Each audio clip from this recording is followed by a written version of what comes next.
How much did he pay you to betray me? Dante Moretti's voice cut through the restaurant like a blade drawn in silence. Low enough not to be shouted. Cold enough to make every head turn. Grace Whitmore stood frozen beside the candlelit table, her fingers still hovering near the brown envelope he had just snatched from her hand. Until 10 seconds ago, she had been smiling for the first time in weeks. Until 10 seconds ago, the man across from her had been holding her hand because she was trembling, not because it was a date. But Dante had not seen the tremor. He had seen the touch. He had seen her dark blue dress, the one she had bought on clearance and altered herself, so it would finally fit her body without apology. He had seen another man looking at her, like she mattered. And now, in the most expensive Italian restaurant in Manhattan, he was staring at her as if she were a stranger wearing the face of someone he had once trusted. Grace could feel the room changing around her. Forks paused halfway to mouths. Conversations died in soft, hungry waves. At the bar, a man in a gray suit lowered his glass, but did not look away. Near the entrance, Serena Vale stood close behind Dante, one pale hand resting lightly against his arm. Her expression arranged into something that looked like pity to anyone who did not know how cruelty hid inside elegance. Serena's silver gown caught the light every time she moved, making her look almost bridal, almost innocent. Grace knew better. She saw the tiny curve at the corner of Serena's mouth. She also saw Marco Bellini sitting 2 tables away, pretending to read the wine list while his eyes stayed fixed on the envelope in Dante's hand. That was when Grace understood the trap had already closed. If she defended herself too quickly, Elliot would be dead before midnight. If she stayed silent, Dante would believe the worst thing possible about her. The man across from Grace rose slowly. Elliot Shaw looked nothing like the kind of man Dante would forgive. He was tall, neat, handsome in a quiet academic way, with tired eyes and a tailored coat that made him appear richer than he was. He opened his mouth, but Grace pressed her fingertips against the table once. A warning so small, no one else noticed. Please don't. Her eyes begged him. Elliot swallowed whatever truth he had been about to say. Dante saw the exchange and misread it completely. His jaw tightened. So he speaks for you now, he asked. Grace felt each word land in her chest. For 3 years, she had organized Dante's life so carefully that no enemy could touch him. She knew the names of his drivers, the codes of his private elevators, the birthdays of men who would kill for him, and the allergies of men who wanted him dead. Yet, in this moment, one photograph, one touch, one staged accident had made all of that loyalty vanish. Serena stepped forward with perfect timing, her voice soft enough to sound merciful. Don't. Maybe we shouldn't do this here. I'm sure Grace has an explanation. Girls like her often get confused when someone handsome gives them attention. A few people nearby gave quiet, uncomfortable laughs. Grace's face burned, but she did not lower her eyes. She had heard versions of that sentence her entire life. Too big to be delicate, too plain to be desired, useful, loyal, dépendable. But never the woman a man would lose control over unless he thought she had stolen something. Dante did not laugh, but he did not stop Serena either. And that hurt worse than the laughter. Grace looked at him, searching for the man who once told a room full of armed men that her mind was worth more than their guns. He was gone. In his place stood the Don of the Moretti family. Furious, jealous, and publicly wounded, Dante unfolded the envelope. Grace's heartbeat slammed so hard she almost reached for it, but stopped herself. Inside was not what Serena thought it was. Not all of it. Elliot had been careful, but not careful enough. Dante pulled out the first page, saw a schedule stamped with the Moretti crest, and his eyes went black.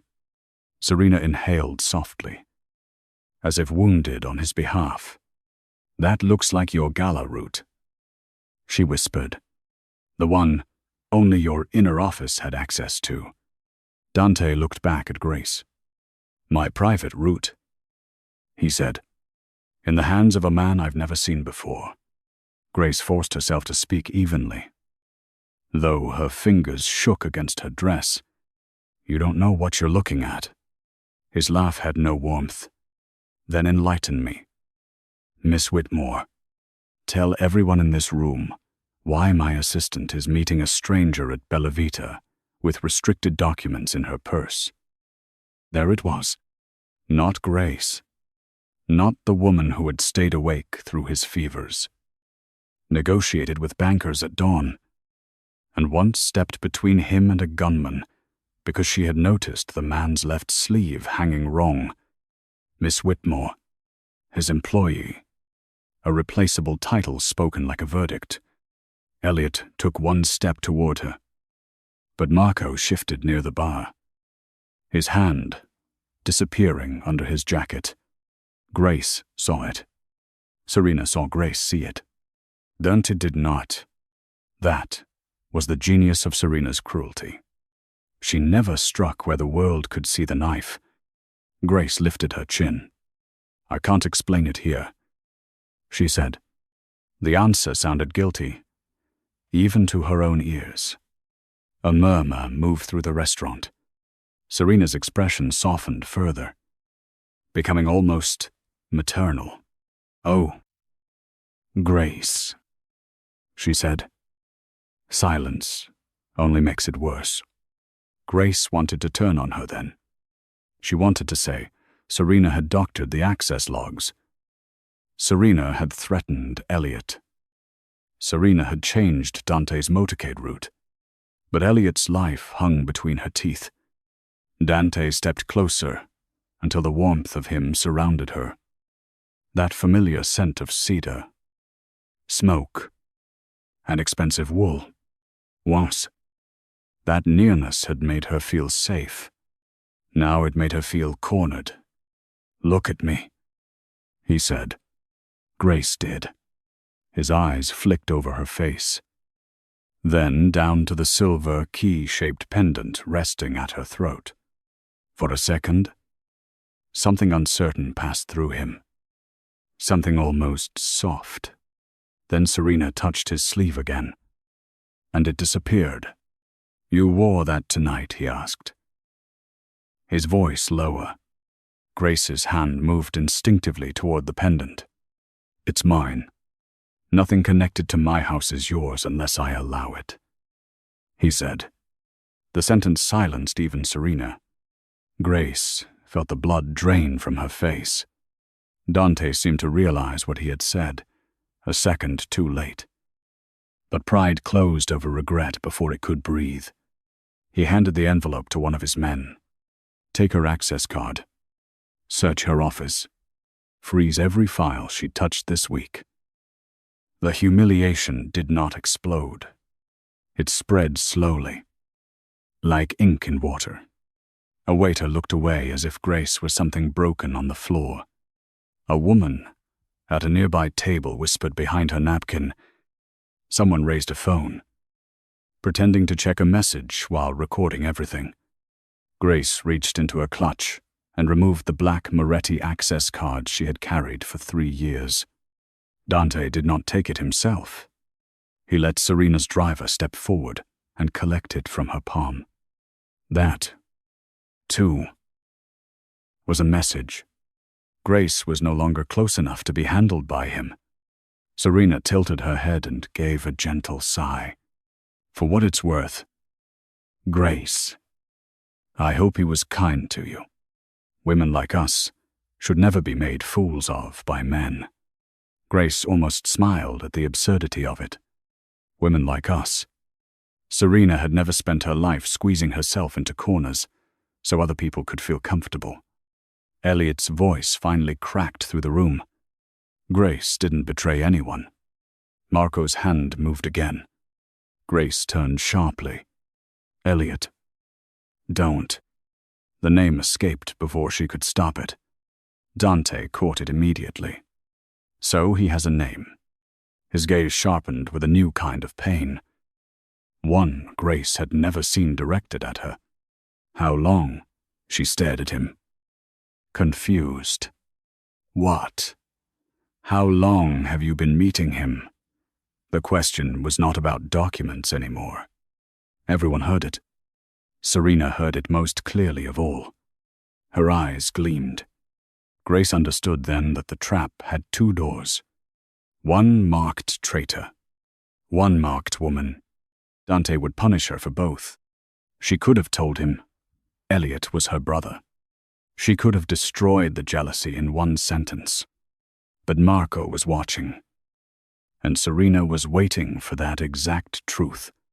So Grace said, the only thing that would keep Elliot alive, long enough to know he trusts me. Dante went very still, for one heartbeat. Grace thought he might truly lose control. Not with violence, but with the kind of grief men like him turned into destruction. Then, his face closed. Put her in the car. He ordered. She doesn't go home. She goes to the house. Grace's stomach dropped. The Moretti house was not a home. It was a fortress with marble floors, armed gates, and rooms where truth could be locked away until powerful people decided what it was worth. Elliot stepped toward her, but Grace shook her head once. Don't follow. Don't be brave. Please, live. As Dante's men approached, she lifted her chin and walked before they could touch her. The restaurant doors opened to a cold Manhattan night. Cameras flashing from strangers' phones behind her. Serena's voice followed softly. Sweet as poison. Poor Grace. She wanted to be loved so badly. She forgot who she belonged to. In the back seat of the black SUV, Grace finally let her hands shake. Not her face. Never her face. Outside, Bella Vita's golden windows blurred as the car pulled away, carrying her from the only chance she had to save Dante before the gala. Across from her, one of Dante's men watched in silence, his expression unreadable. Grace turned slightly toward the window and touched the silver key at her throat. The pendant looked cheap to people like Serena. Sentimental. Harmless. No one knew it was a drive. No one knew Elliot had returned it to her under the table before Dante arrived. No one knew the envelope Dante had taken was only the bait. And the real proof was resting against Grace's skin, warm from her pulse. She opened her clutch beneath her coat and used her hidden phone to type one message with numb fingers. Don't run. If they know what you gave me, you're dead. Then, after a pause, she sent a second message. And, Elliot, I think Dante just chose the wrong enemy. The Moretti estate looked less like a mansion at night and more like a courthouse built by men who did not believe in mercy. Its iron gates opened before the SUV reached them, and Grace watched the familiar driveway curve between black cypress trees and white stone lions. She had once joked, looked too dramatic, even for Dante.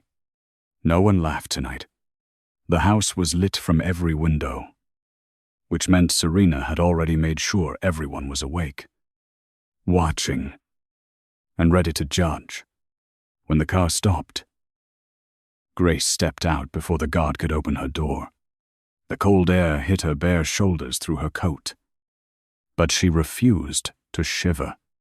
Inside the foyer, several Moretti soldiers stood along the marble walls. Some had once brought her coffee. Some had once asked her to fix their pay records or call their wives when jobs ran late. Tonight, they looked at her as if betrayal had a shape. And that shape was her body in a blue dress. Vincent Moretti waited near the staircase with a glass of whiskey in his hand. His silver hair slicked back. His smile thin and satisfied. "There she is," he said, as if Grace were a package finally delivered. The loyal assistant. The quiet girl. The one nobody thought to watch, because everyone felt sorry for her. Grace stopped in the center of the foyer, the heel of one shoe clicking too loudly against the marble. Dante entered behind her, Serena at his side. Still glowing from the restaurant, like she had stepped out of a victory portrait. Vincent's eyes moved over Grace with open contempt. This is why hunger is dangerous. Nephew. A woman starved of admiration will sell anything for the first man who feeds her a compliment. Grace felt the words crawl over her skin, but she kept her hands still. She had survived worse than being called hungry by men who had never been denied a seat at any table. Dante did not defend her. That silence became the loudest thing in the room. He removed his gloves slowly and handed them to a guard. His eyes never leaving Grace. "My office," he said. She followed, because refusing would only make Serena smile wider. The office had always been Grace's favorite room in the estate, though she had never admitted it. Dark bookshelves, old maps, a leather chair too large for anyone but Dante, and a side table where she used to leave files marked by urgency. Not d'importance, because he trusted her to know the difference. Now the same room felt like a cell. Dante placed the brown envelope on the desk and emptied it piece by piece, the altered route schedule, a partial bank transfer record, a printed still from the restaurant, and a page carrying Grace's electronic signature. "Explain this," he said. Grace looked at the signature first. It was good. Too good. Whoever forged it had copied the slight tilt she used only when signing late at night. "I didn't sign that," Grace said. Dante's expression barely changed. "Your credentials did. Then someone used them. Convenient." His voice was quiet, but she heard the hurt buried beneath the accusation. And that almost broke her. Grace stepped closer to the desk. "Don't you? Listen to me. Not as your assistant. Not as someone you think you own. Listen to me as the person who has kept your life from falling apart for 3 years." His jaw flexed. For a second, she thought she reached him. Then Serena's knock sounded against the open door, even though she was already walking in. "Forgive me," Serena said, holding up a tablet. Security found this in the office logs. Grace accessed the gala route at 1:47 a.m. last Thursday. Grace's stomach turned cold. Last Thursday. She had been in the archive room, checking donor records, because Serena had asked for an emergency audit file. The trap was older than the restaurant. It had roots. Dante took the tablet. Grace watched him read the screen, and every line pulled him farther away. Serena lowered her voice with the tenderness of a woman pretending not to enjoy a funeral. I didn't want to believe it either. Grace was always so helpful. But helpful people are close to everything. Grace turned to her. "You requested my access that night." Serena blinked. All in a sense. I requested a donor list, not Daunt's route.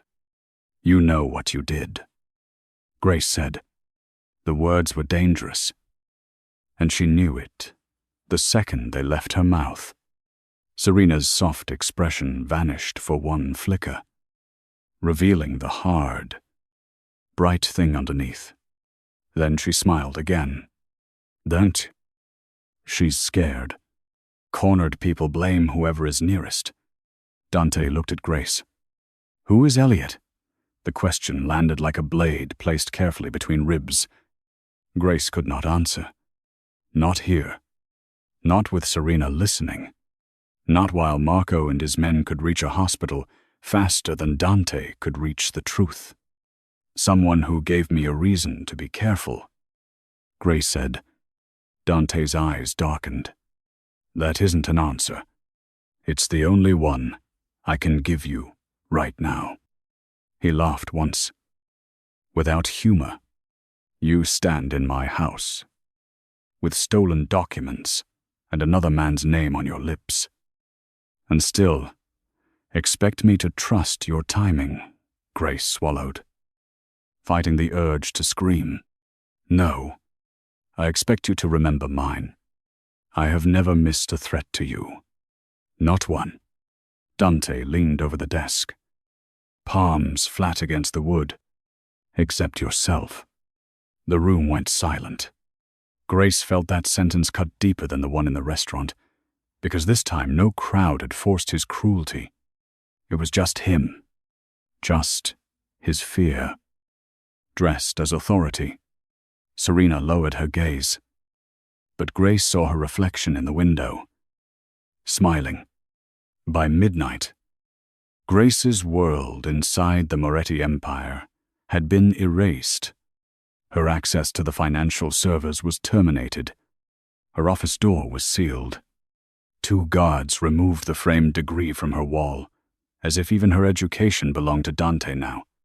Her phone was taken. Her laptop locked in a security bag.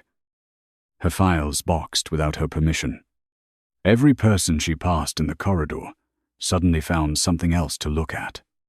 In the guest room where they put her. Not her own small room near the administrative wing, but a formal suite used for people. The family wanted to impress or imprison. Serena came in carrying a black dress over one arm.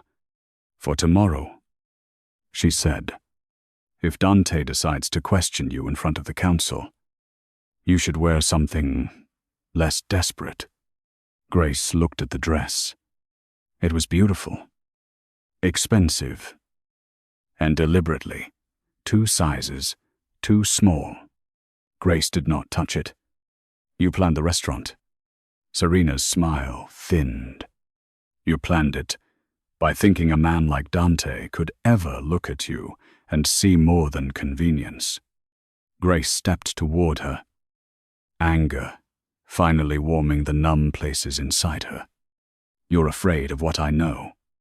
Serena's eyes hardened. I'm afraid of nothing you can prove.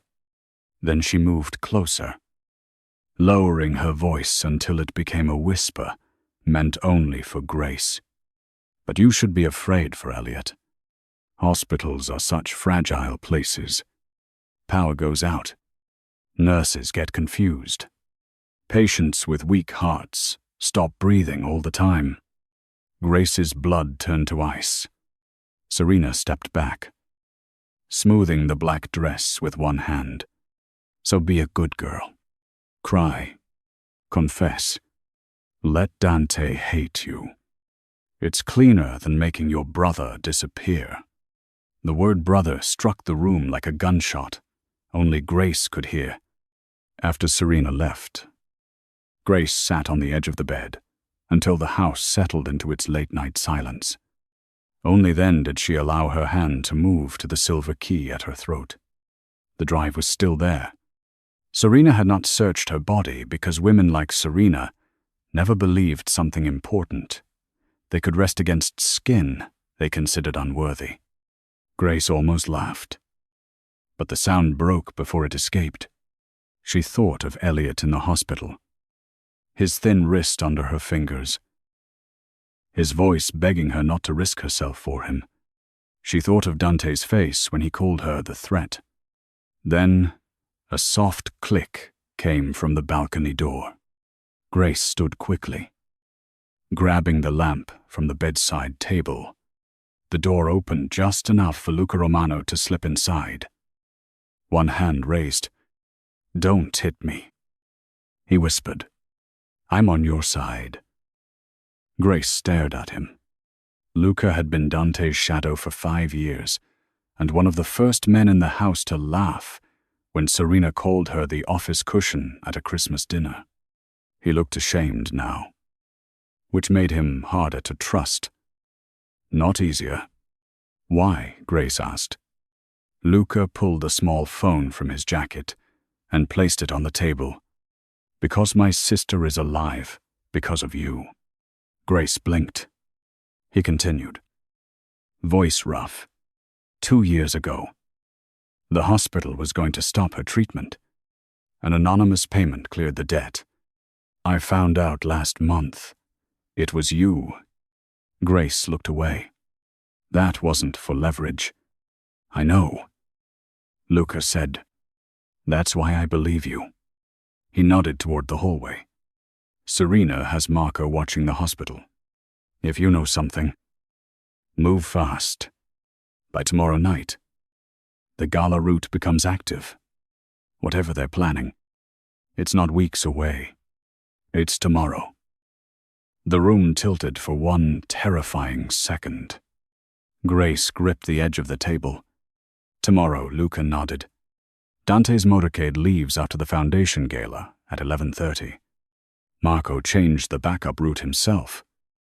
But the system says you approved it." Grace closed her eyes. The pieces snapped together with brutal clarity.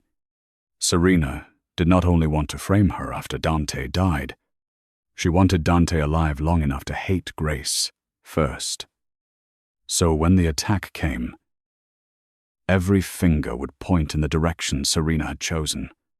Grace picked up the phone Luca had brought and typed Elliot's number from memory. Her hands no longer shook. Pain had burned down into something cleaner. "Get me out of this house before sunrise," she said. Luca glanced at the door. "Dante will kill me if he finds out." Grace looked at him, thinking of the restaurant, the dress, the forged signature, and the man she had loved, choosing suspicion over faith. Then, let's make sure he lives long enough to be angry. Bedam. Grace Whitmore was no longer a prisoner in the Moretti estate. But she was not free either. Luca drove her through the service road behind the property. Headlights off until the black gates disappeared behind them. In the passenger seat, Grace sat wrapped in a borrowed coat over the same blue dress everyone at Bella Vita had decided was evidence of her shame. Her heels were in her lap, her bare feet cold against the floor mat. But her mind had turned brutally clear. Luca kept glancing at the rearview mirror, as if expecting Dante's men to appear behind them. "Queen's General?" he asked. Grace nodded. "East Wing. Cardiology. He's under the name Ethan Stone." Luca's hands tightened on the wheel. "Elliot is your brother." It was not a question. Grace looked out at the gray morning, bleeding over Manhattan.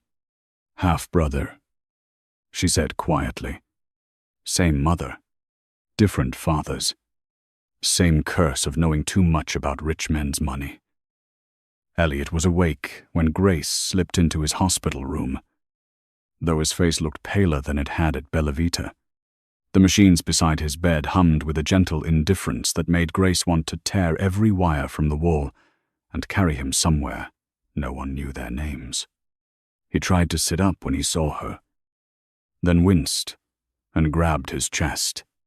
"Don't," she whispered, crossing the room before fear could make her voice crack. Elliot looked past her at Luca, then back at her dress. The coat. The bruise-colored exhaustion beneath her eyes. He believed her. Didn't he? Grace did not answer. She did not need to. Elliot turned his head toward the window with a bitter smile. Powerful men love loyalty until panic asks for a sacrifice. Grace touched his wrist, feeling the fragile pulse beneath his skin. You should have run after dinner. And leave you alone with the people who killed our mother? He asked. The room went silent. Their mother's name had been Elena Whitmore, though in the Moretti ledgers she existed only as E. Whitmore, contract accountant, terminated after death. Grace had been 19 when Elena's car went off a bridge outside Newark, and for 9 years she believed grief had simply made the world feel suspicious. Then she started working for Dante Moretti and discovered numbers her mother had once marked in old foundation accounts, and payments routed through charities. Shell companies opening and closing around election seasons. Donor lists, with names that disappeared after sudden accidents. Elena had not died because she was careless. She died because she had found the first version of the same machine. Serena and Vincent were now trying to restart. Elliot pulled a folder from beneath his hospital blanket with shaking fingers. I got the final match, he said. The transfer Serena made last month connects to Vincent's old Cayman account. The account Mom circled in her notebook. Grace opened the folder and saw her mother's handwriting copied beside modern bank records. The past, reaching forward like a hand from the grave. Luca stood near the door, face tightening as he listened. Dante doesn't know any of this. Grace gave a small, humorless laugh. Dante doesn't know many things he should know, because men around him built a kingdom out of keeping him angry at the wrong people. Elliot looked at her necklace. Did the drive survive? Grace touched the silver key. Serena searched my room, my office, my base. She didn't search. The thing she thought was cheap. Elliot exhaled, relief cutting through his pain. It has everything. The full Bella Vita footage I copied from the restaurant's backup server before Marco scrubbed the public feed. The access logs from Serena's tablet, the audio from her call with Marco, and the decryption file Mom hid in the old foundation audit. Grace closed her eyes for 1 second. Her mother had worn that same silver key on a chain when Grace was a child. Back then, Grace thought it opened a diary. Now she knew it opened a grave. At the Moretti estate. Dante did not sleep. He stood in his office, long after Grace disappeared from the guest room, staring at the objects security had taken from her office. A cracked mug with a faded sunflower, 3 color-coded notebooks, a drawer full of protein bars she kept because he skipped meals when stressed. None of it looked like betrayal. It looked like the invisible architecture of his life. On his desk lay the brown envelope from Bella Vita. He had already read the route schedule a dozen times, already studied the forged signature until his anger had nowhere else to go. Then, beneath the printed documents, he found the photograph. Grace was younger in it, round-cheeked, smiling with her arm around a teenage boy and a woman whose eyes looked painfully familiar. On the back, in faded blue ink, someone had written, "If anything happens to me, trust the daughter who remembers numbers better than men who remember promises." Dante stared at the sentence until the first crack opened in his certainty. Serena found him with the photograph in his hand. She paused in the doorway, but only for a heartbeat. Sentimental props are common when people want sympathy, she said. Walking in, as if she owned the room. Dante did not look up. You knew Elliot's name before I said it. Serena's smile remained perfect. Grace said it in the restaurant. No, Dante said. She said it after you looked at Marco. The air changed. Serena set her purse on the desk, with careful, calm. You're exhausted. I am becoming curious. That was the first sentence Serena did not like. She came closer, lowering her voice. Curiosity is dangerous when you're already wounded. She humiliated you in public. Then she let another man touch her. Knowing what people would think, Dante's eyes lifted to hers. What people would think, or what you needed me to think. Serena's expression softened into hurt. But he saw the calculation beneath it now. Too late, and not yet enough. By noon, Serena moved from performance to containment. She ordered Marco to release a cropped security clip to Vincent's council allies, showing Grace leaving the estate through the service wing with Luca beside her. The story spread in less than an hour. Grace had fled because she was guilty, and Luca had been seduced or bribed into helping her. Vincent called an emergency family meeting and demanded Dante issue a capture order before the gala. Dante listened from the head of the table, silent, as older men tore apart the woman who had kept their accounts clean and their secrets buried. She was always too close, Vincent said. Too trusted, too eager to be needed. Another councilman muttered that women like Grace confused usefulness with power. Dante heard himself in their cruelty and felt something inside him recoil. He thought of Grace standing in Bellavita, wounded but unbowed, saying, "You don't know what you're looking at," for the first time. He wondered if that had not been defiance, but a warning. At Queen's General, Grace connected the silver key drive to an old laptop Elliot had hidden inside a medical supply cabinet. The files opened slowly. Each password layer built from memories only Elena's children would understand. Grace's childhood street, Elliot's birth month, the name of the diner where Elena used to count cash tips after midnight. Then the folders appeared.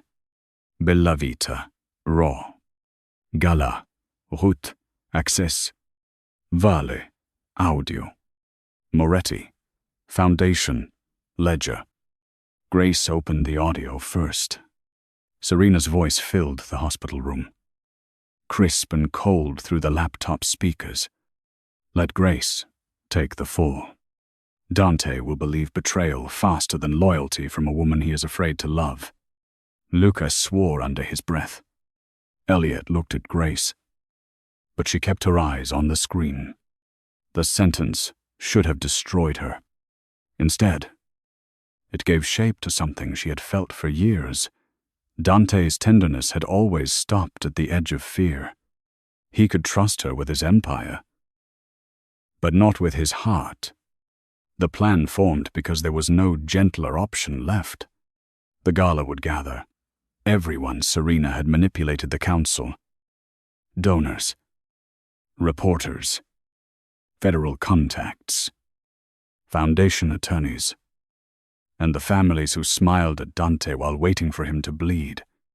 Serena intended to stand there in white, play savior, and offer Grace's name as the clean explanation for every stolen dollar and every altered route.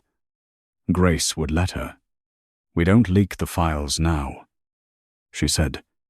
Lucas stared at her, as if she had lost her mind. "If we wait, Dante could still take that route." "He won't," Grace said, though she was not sure whether she meant because she would stop him or because some stubborn, bruised part of her still believed he would finally see. Elliot shook his head. "Grace, if Serena knows you're coming, she'll move against us first. Grace removed the silver key from her neck and closed her fist around it. Then we don't come as fugitives. We come as the evidence she invited onto the stage. That evening, Dante received a message from an unknown number while Serena stood beside him, reviewing the gala program. It contained no explanation, no plea, no apology. Only a 10-second clip from Bellavita's full camera feed.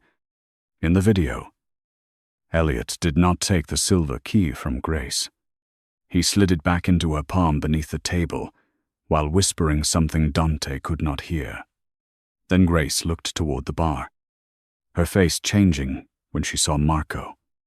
The clip ended there. Dante watched it 3 times. Serena noticed the shift in his silence. "What is it?" she asked. Dante locked the screen before she could see. "A reminder," he said, of what he looked toward the window, where the city waited for night and all the lives that preferred it. "That I may have been looking at the wrong person." Serena's smile did not break. But for the first time, her hand trembled as she adjusted the diamond bracelet on her wrist. Serena Vale wore white to the Moretti Foundation gala, as if innocence could be tailored, zipped, and fastened with diamonds. She stood beneath the crystal chandeliers of the Astoria Grand Ballroom, smiling at donors, judges, councilmen, and men whose fortunes had been cleaned so many times through charity that even they had forgotten where the blood began. Cameras flashed each time she touched Dante's arm. Every gesture was careful. Every laugh was placed. To the room. She looked like the woman who had stepped in to save the Moretti name after a trusted assistant's betrayal. To herself, she looked like the future. Across the ballroom, Vincent Moretti lifted his glass in quiet approval. The stage behind them displayed the foundation crest in gold, and beneath it, tonight's announcement waited inside a sealed folder. Serena Vale would become executive legal director of the Moretti Foundation. Once her name was signed into that position, she would control the legitimate face of Dante's empire before midnight. Dante stood beside her in a black tuxedo, still enough to pass for calm. But everything inside him had gone sharp. Since the message arrived, he had replayed that 10-second Bellavita clip until the image of Grace's face became impossible to ignore. She had not looked like a woman hiding romance. She had looked like a woman counting exits. Marco had appeared in the corner of the frame, exactly where Grace's eyes had gone cold. Dante had not confronted Serena yet, because a lifetime of power had taught him one thing clearly.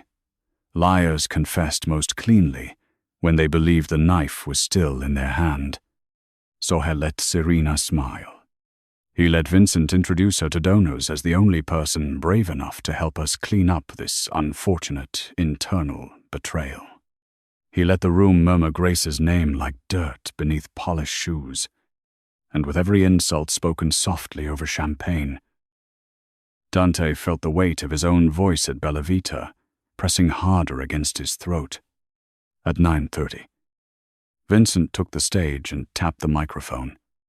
"Ladies and gentlemen, tonight should have been only a celebration of generosity," he began, his voice warm enough to fool people who did not know warmth could be counterfeited. But families, like institutions, must sometimes survive betrayal from within. A ripple passed through the room. Serena lowered her eyes, playing reluctant witness. Dante watched the screens behind Vincent flicker alive. He had not approved this part of the program. Serena had. The first image appeared Grace at Bellavita, sitting across from Elliot, her hand beneath his. The angle made tenderness look like conspiracy. Then came the cropped clip of her slipping something under the table, followed by the service gate footage of her leaving the estate with Luca before dawn. Gasps moved through the ballroom.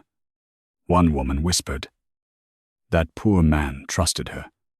Another said, "You can always tell when someone gets too ambitious." Dante's fingers curled at his side. Serena stepped onto the stage, like a woman who hated attention but accepted duty. "I did not want to bring this into a public room," she said. And Dante almost admired the cruelty of that lie. Grace Whitmore served this family for 3 years. Many of us wanted to believe her loyalty was real, but evidence has forced us to confront a painful truth. The screen changed to the altered gala route bearing Grace's forged approval.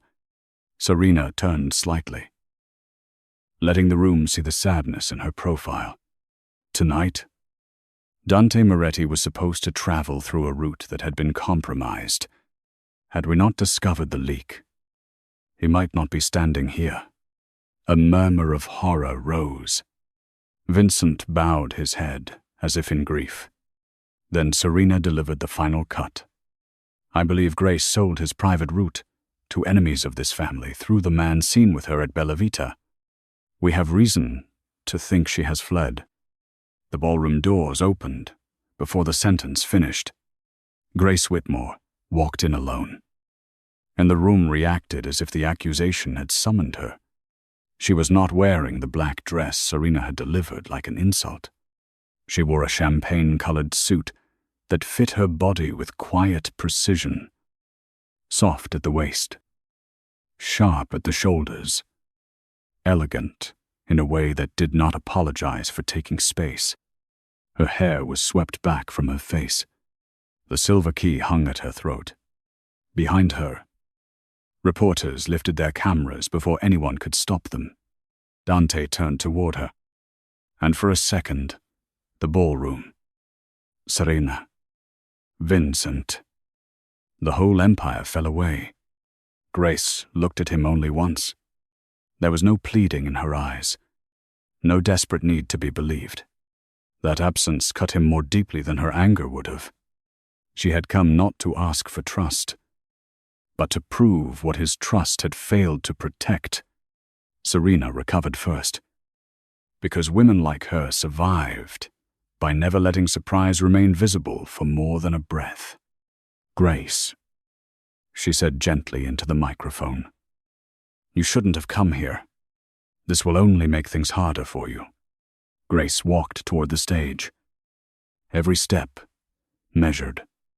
"No," she said, her voice carrying without effort. "It will make things harder for the person who edited that video." A laugh broke somewhere near the back, uncertain and quickly silenced. Vincent leaned towards security, but Dante lifted one hand. The guards stopped. Serena's eyes flicked to him, sharp with warning. Grace reached the foot of the stage and looked up at her. "You showed them Bella Vita. Show them all of it." Serena smiled. "The full footage is unavailable. The restaurant system was corrupted." Grace touched the silver key at her throat.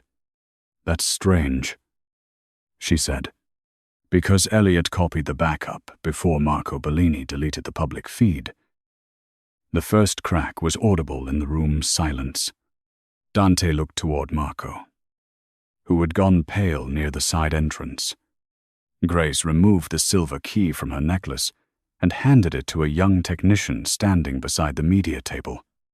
Luca appeared behind him, bruised at the cheek, but steady, and nodded once. On the main screen, the cropped footage vanished.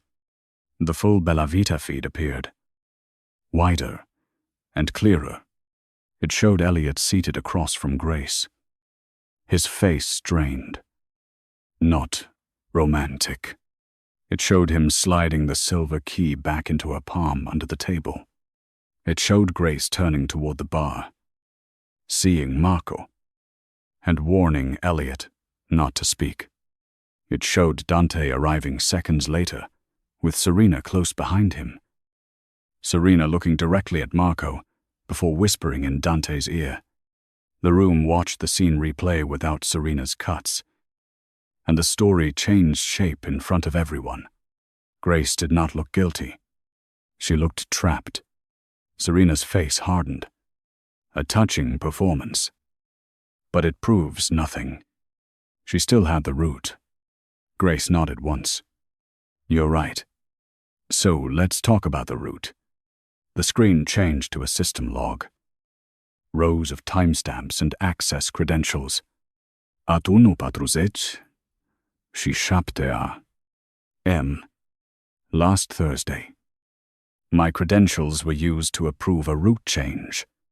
But at that exact minute, I was in Archive Room C, pulling donor records you requested. The archive camera confirms it. Another video, opened. Grace alone in a records room, scanning boxes under fluorescent lights. Timestamp glowing in the corner. Then the log expanded. The approval request was generated from Serena Vale's tablet. Her device masked the login, but not the hardware certificate. My mother taught me something when I was 8 years old. People remember passwords. Machines remember fingerprints.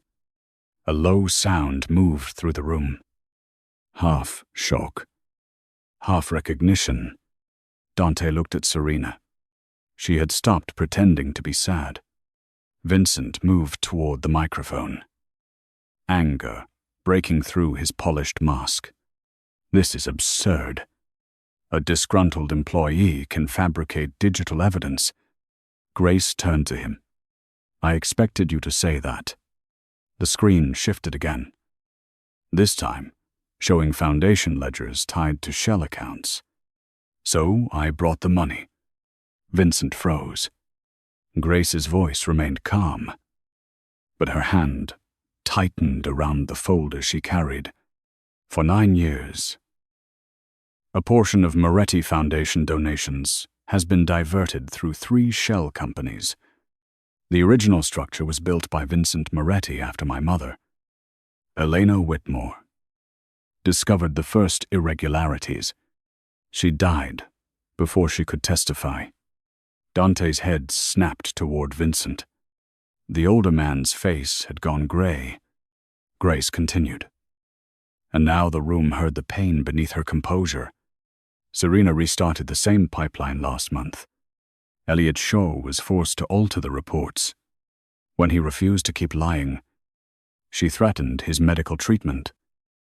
The side doors opened again, and Elliot entered with a federal agent on one side and Luca on the other. He looked painfully weak, but he stayed upright. A microphone was brought to him, and the ballroom seemed to hold its breath. My name is Elliot Shaw, he said. I am Grace Whitmore's brother, not her lover. Not her henne, her brother. The words landed with brutal simplicity. Dante closed his eyes for 1 second, and when he opened them, something like grief had stripped the anger from his face. Elliot looked at Serena. She told me if I didn't falsify the reports, my heart medication would stop being covered. She said sick men disappear quietly. Serena laughed. But it came too quickly. Too sharp. This is ridiculous. He's desperate. They both are. Grace looked at the technician. Play the audio. Serena moved then.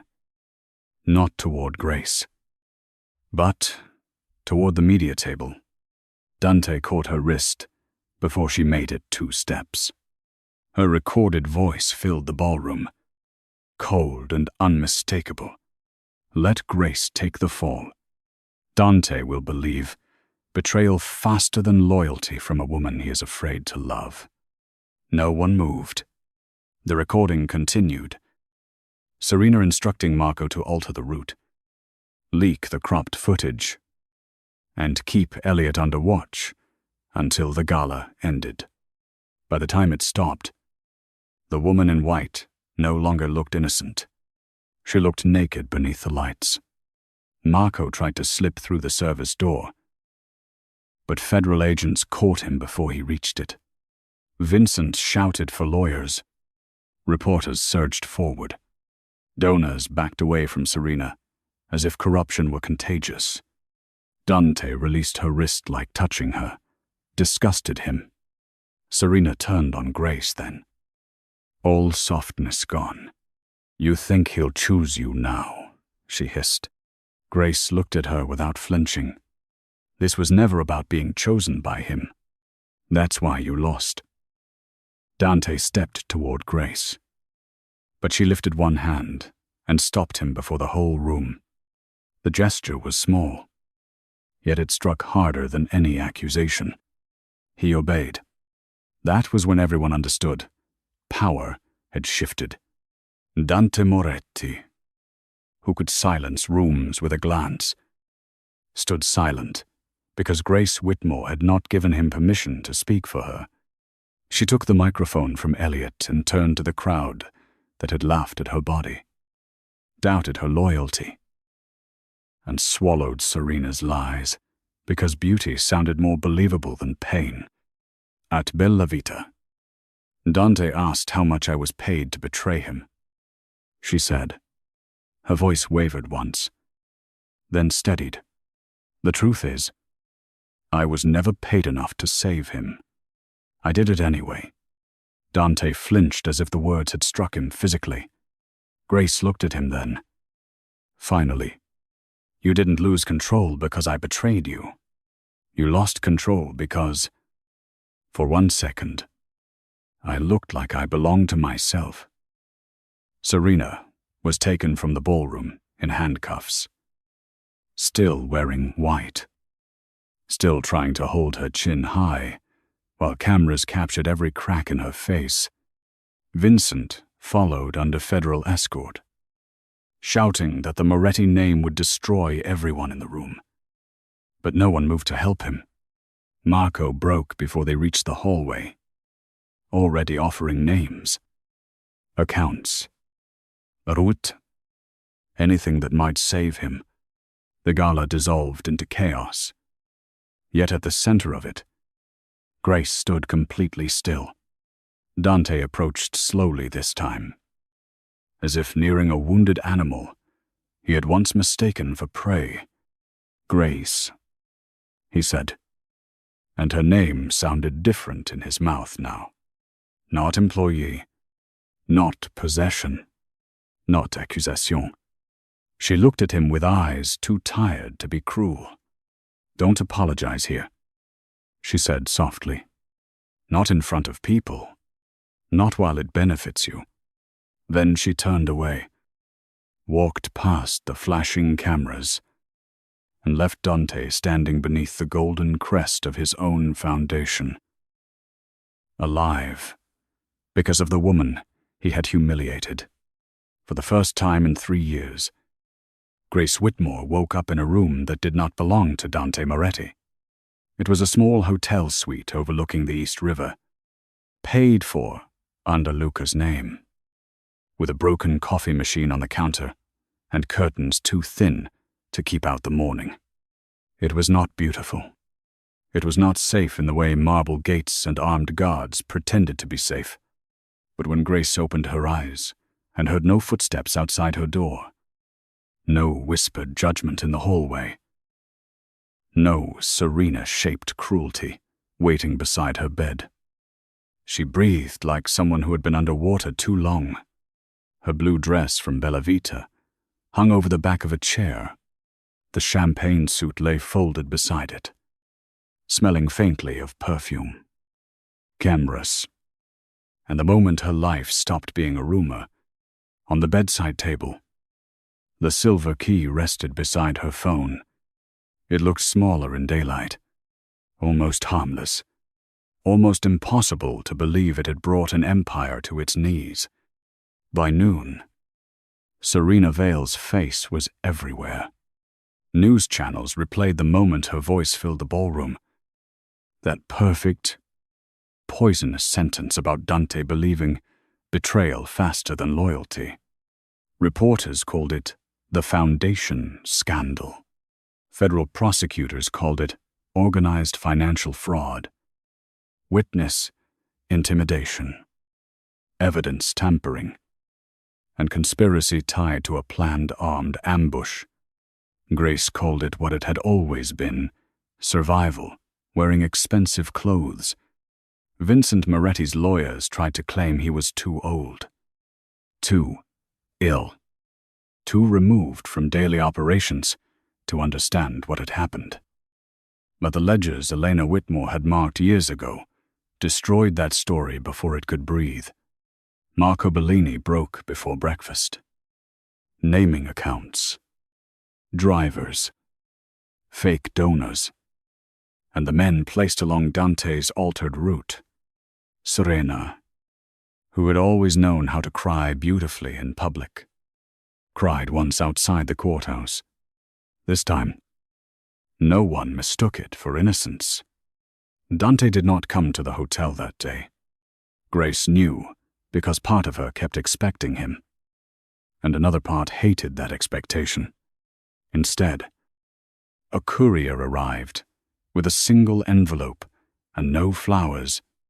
Inside was a formal document temporarily transferring operational control of the Moretti Foundation's financial division to an independent audit team, with Grace Whitmore named as protected chief witness and interim director of compliance if she accepted the role. Beneath the legal language was a handwritten note in Dante's heavy, slanted script. "You saved the foundation from my blindness. I will not ask you to save me from it too." Grace read the sentence 3 times. It was the closest thing to an apology he had ever given, without trying to own the result. She placed it on the table, walked to the window, and let herself cry only after she was sure no one could see. The tears were not forgiveness. They were grief for the woman she had been. The one who would have taken that note and mistaken it for love. Elliot's hospital room became the only place Grace allowed herself to feel young again. He was moved under federal protection to a private medical wing, where the nurses did not ask why 2 armed men stood outside his door, and why his sister checked every medication label before letting him take it. When she entered, he was propped against pillows watching a news segment about the gala, with the sound muted.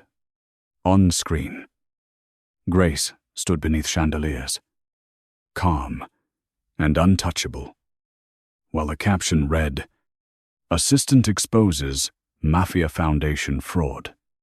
Elliot smiled weakly. "They made you look taller." Grace rolled her eyes and sat beside him. "That's because they finally stopped filming me from angles designed by insecure men." He laughed, then coughed until she reached for water. When the coughing passed, his face softened. Mom would have loved that suit. Grace looked down at her hands.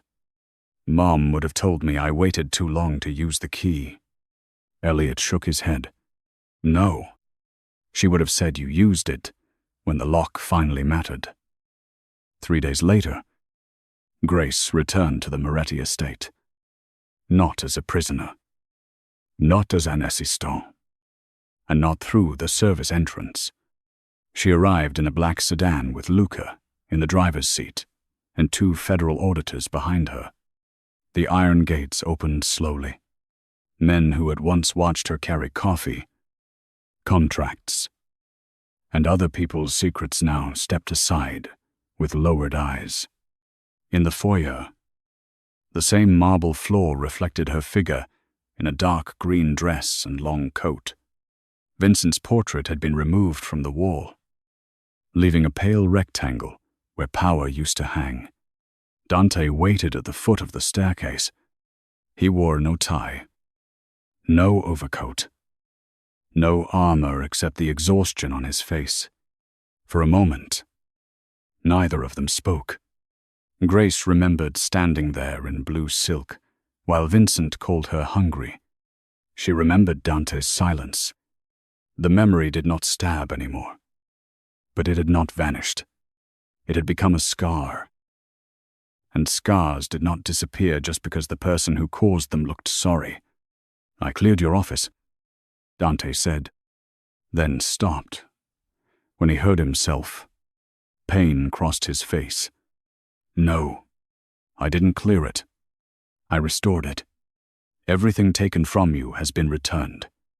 Your access, your files, your degree.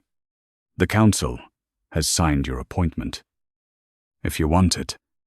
Grace looked toward the corridor leading to the administrative wing. "And if I don't?" Dante's answer came quietly. "Then the Foundation remains frozen until an independent board replaces us.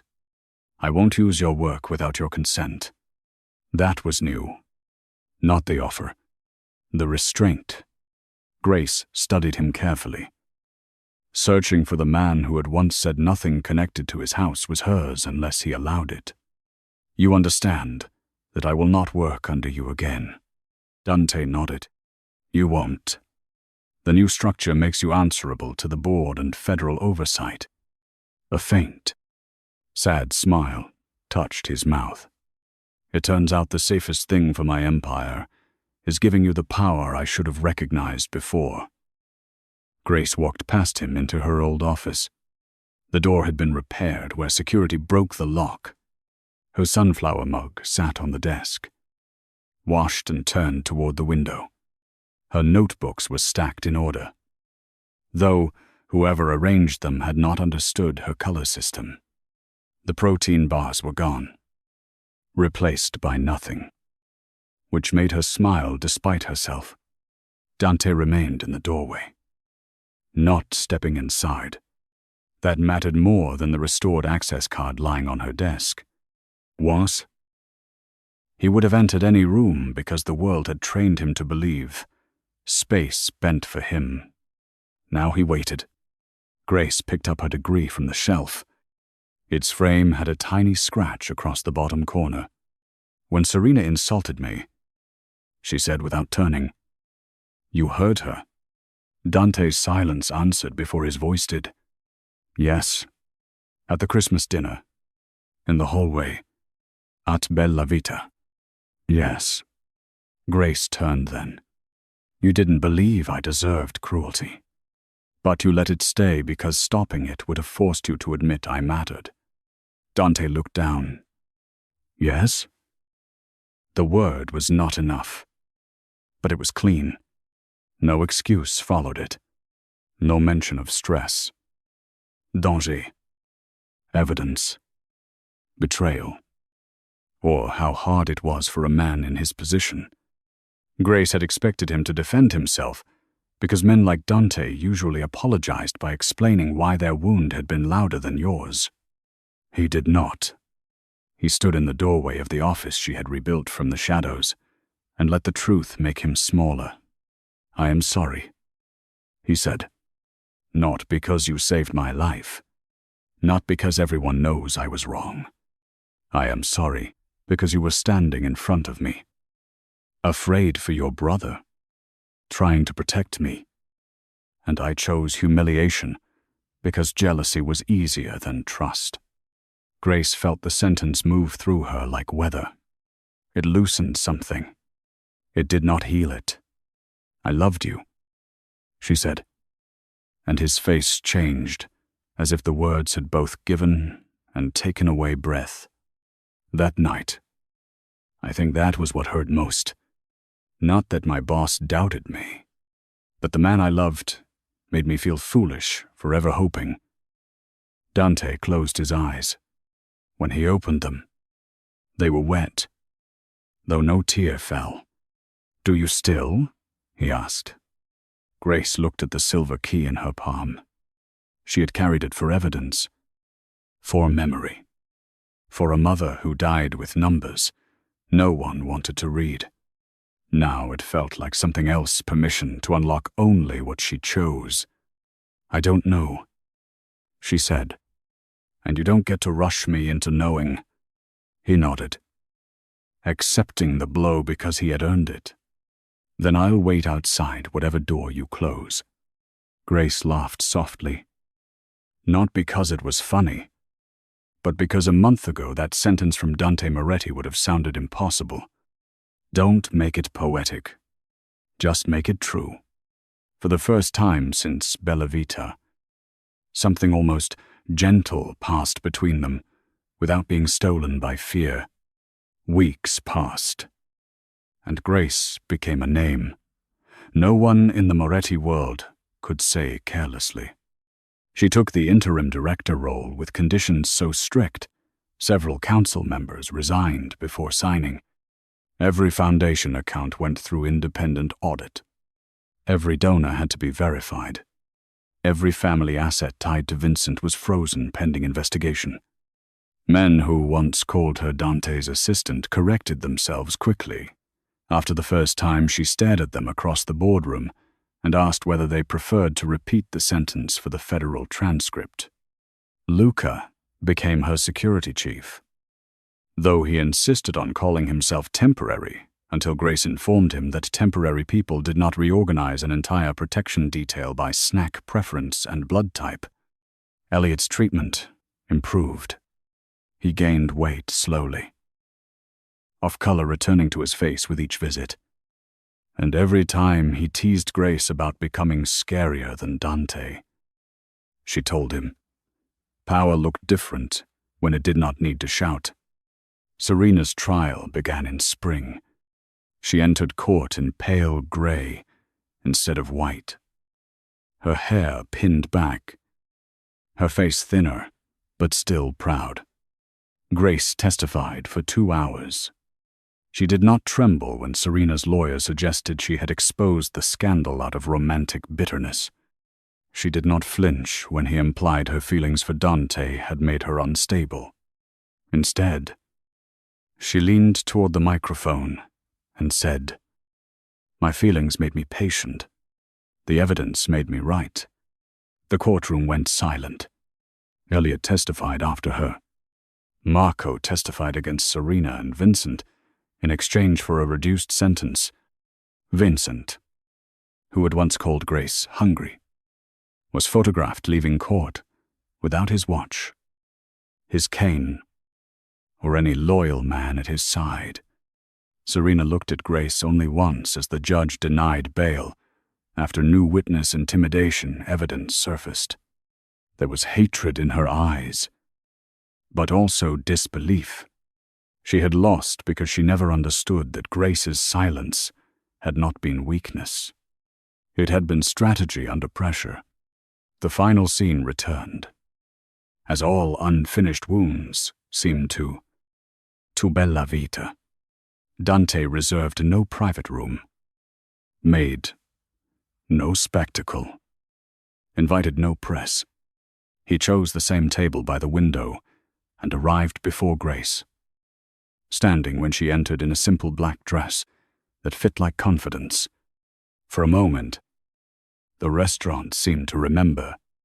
A waiter glanced at her, then at Dante, and quickly looked down with embarrassment.